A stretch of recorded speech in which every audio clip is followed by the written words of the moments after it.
لیکن میں ایسا بالکل نہیں چاہتی تھی۔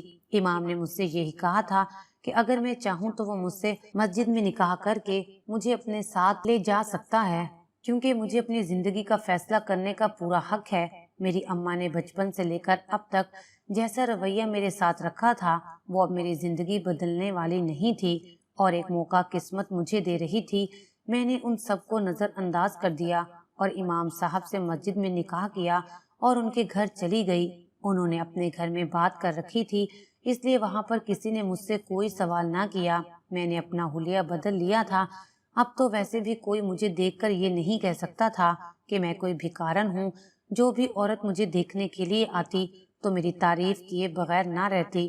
سب لوگ میری ساس سے یہی کہتے کہ انہوں نے بہت ہی خوبصورت بہو اپنے لیے ڈھونڈی ہے۔ میری ساس اور میری نند مجھ سے محبت کرتی تھی۔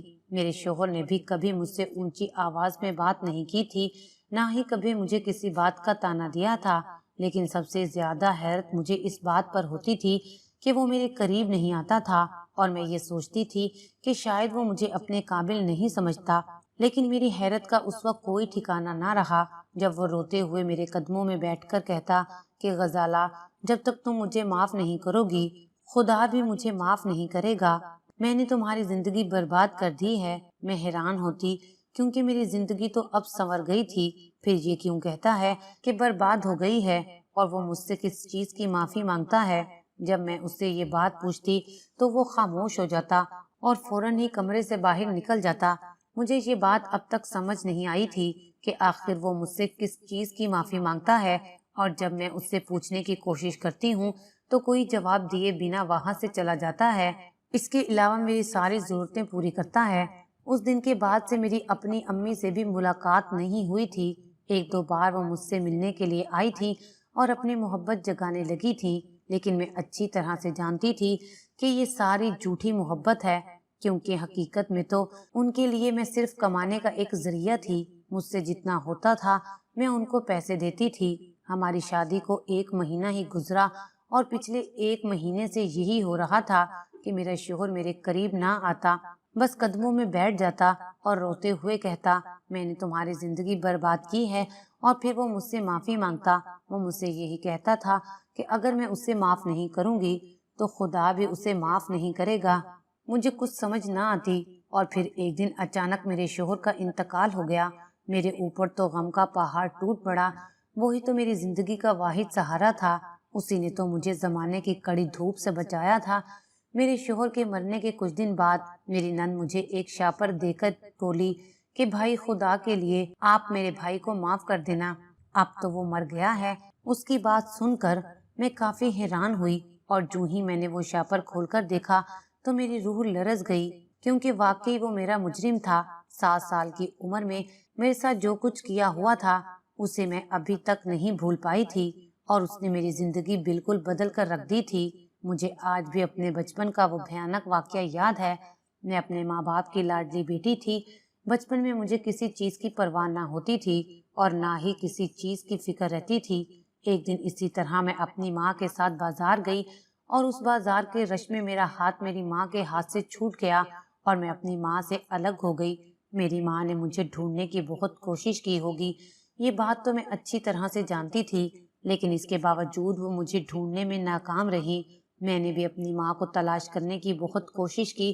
وہاں پر جو بھی عورت مجھے نظر آتی اس کے چہرے کو میں غور سے دیکھتی، لیکن میری ماں مجھے نہ ملی۔ شام ہونے والی تھی۔ میں بازار سے نکل کر ایک کونے میں بیٹھ کر رونے لگی، جب وہاں پر ایک 16 سالہ لڑکا میرے قریب آ کر بیٹھ گیا اور مجھ سے میرے رونے کی وجہ پوچھنے لگا۔ میرے لیے تو وہ اس وقت کوئی فرشتہ تھا جس نے مجھ سے میرا مسئلہ پوچھا تھا۔ میں نے اسے بتایا کہ میری اماں مجھ سے جدا ہو گئی ہیں، میں کب سے ان کو تلاش کرنے کی کوشش کر رہی ہوں۔ اس لڑکے کا کہنا تھا کہ وہ مجھے میری ماں تک پہنچا دے گا، میں اس کے ساتھ چلوں، اور میں اس وقت بچی تھی۔ اس کی بات مانتے ہوئے میں اس کے ساتھ چل پڑی۔ وہ میری سب سے بڑی غلطی تھی جس نے میری زندگی تباہ کر کے رکھ دی تھی۔ وہ لڑکا مجھے اپنے ساتھ کسی اور جگہ پر لے آیا تھا جہاں پر میرے اور اس کے علاوہ اور کوئی نہیں تھا، کیونکہ میں اس وقت بچی تھی اور کوئی چیز سمجھ نہیں سکتی تھی، اور میری اس ناسمجھی کا فائدہ اٹھاتے ہوئے اس لڑکے نے میرے ساتھ وہ کیا جو وہ کرنا چاہتا تھا۔ اس نے ایک معصوم بچی کے ساتھ ظلم کیا تھا۔ وہ لڑکا مجھ سے کافی سال بڑا تھا اور سب کچھ اچھے سے سمجھتا تھا۔ میں بچی ضرور تھی لیکن اتنا تو سمجھ چکی تھی کہ میرے ساتھ جو کچھ بھی ہو رہا ہے وہ ٹھیک نہیں ہو رہا۔ میں نے اپنے آپ کو بچانے کی بہت کوشش بھی کی لیکن میں اس سب میں ناکام رہی تھی اور میں اس رات اس انسان کی ہوس کا نشانہ بن گئی۔ مجھے تو اس انسان اور حیوان کا چہرہ بھی یاد نہیں تھا کہ آخر وہ کون تھا۔ اس کے بعد اس نے مجھے اپنے گھر سے کہیں دور لے جا کر باہر پھینک دیا تھا اور وہاں سے مجھے مانگنے والے اٹھا کر اپنے ساتھ لے گئے تھے۔ مجھے نہیں معلوم تھا کہ میں اپنی ماں سے جدا ہو کر کہاں گئی تھی اور اس کے بعد سے میری زندگی مکمل طور پر بدل گئی تھی۔ ان لوگوں نے مجھے اپنے گھر میں پناہ دی تھی اور مجھے بھیک مانگنے پر لگا دیا تھا۔ اگر کبھی میں اپنے ماں باپ کا ذکر بھی کرتی تو مجھے مار کر خاموش کروا دیا جاتا۔ میں اپنے ماں باپ سے دوبارہ کبھی نہیں مل سکتی تھی۔ اس دن نہ صرف میں نے اپنی عزت کھوئی تھی بلکہ میں نے اپنے ماں باپ کو بھی کھو دیا تھا اور پھر یہی بھیک مانگنا میری قسمت میں رہ گیا تھا۔ میری اماں نے میرے کانوں میں سونے کی بالیاں بنا کر ڈالی ہوئی تھی۔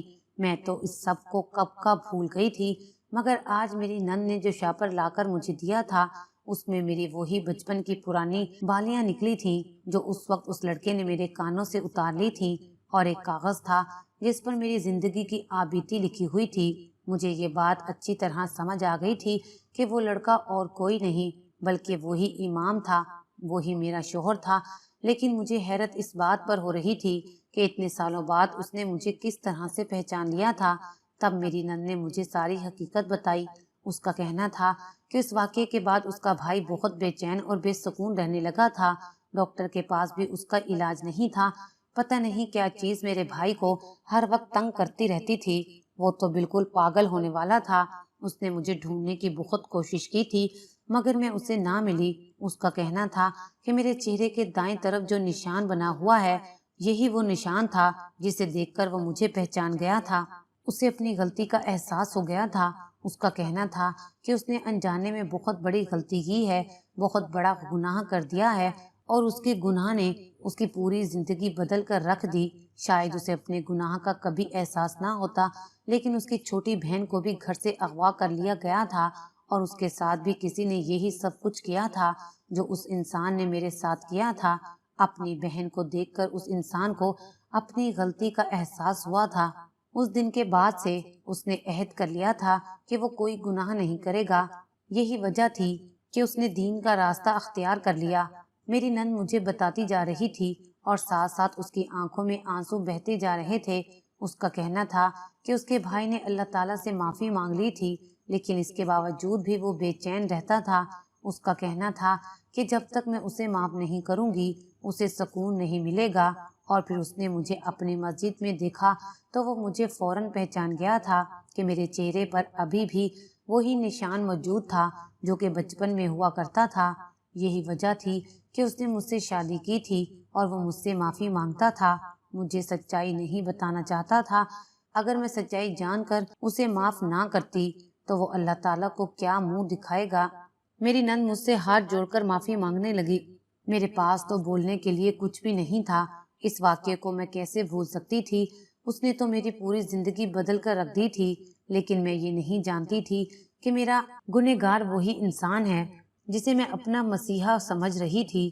اپنے دل کو بڑا کرتے ہوئے میں نے اسے معاف کر دیا، صرف اور صرف یہ سوچ کر کہ اس نے برے وقت میں میرا ساتھ دیا تھا۔ میری نند اور میری ساس کا یہ کہنا تھا کہ میں یہاں پر رہ سکتی ہوں، وہ مجھے یہاں سے جانے کے لیے مجبور نہیں کریں گے اور میری پوری ذمہ داری اٹھانے کے لیے بھی تیار تھے، لیکن میں اپنے ماں باپ سے ملنا چاہتی تھی۔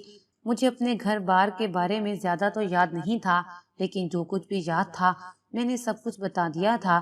سب لوگوں نے میرے گھر والوں کو ڈھونڈنا شروع کر دیا۔ کچھ وقت کے انتظار کے بعد میرے اماں ابا کا پتہ چل گیا تھا، پھر میں ان کے پاس چلی گئی تھی۔ اس دن میری ماں کے لیے خوشی کا کوئی ٹھکانہ نہیں تھا۔ ان کا کہنا تھا کہ انہوں نے مجھے کہاں کہاں تلاش نہیں کیا تھا لیکن مجھے ڈھونڈنے میں ناکام رہی تھی۔ میں اس دن بہت خوش تھی۔ پھر سال بعد میرے لیے بہت اچھے گھر سے رشتہ آیا۔ میرے ماں باپ نے ہاں کر دی اور میری شادی کر کے مجھے رخصت کر دیا۔ آج میں بھی اپنی نئی زندگی میں بہت خوش ہوں۔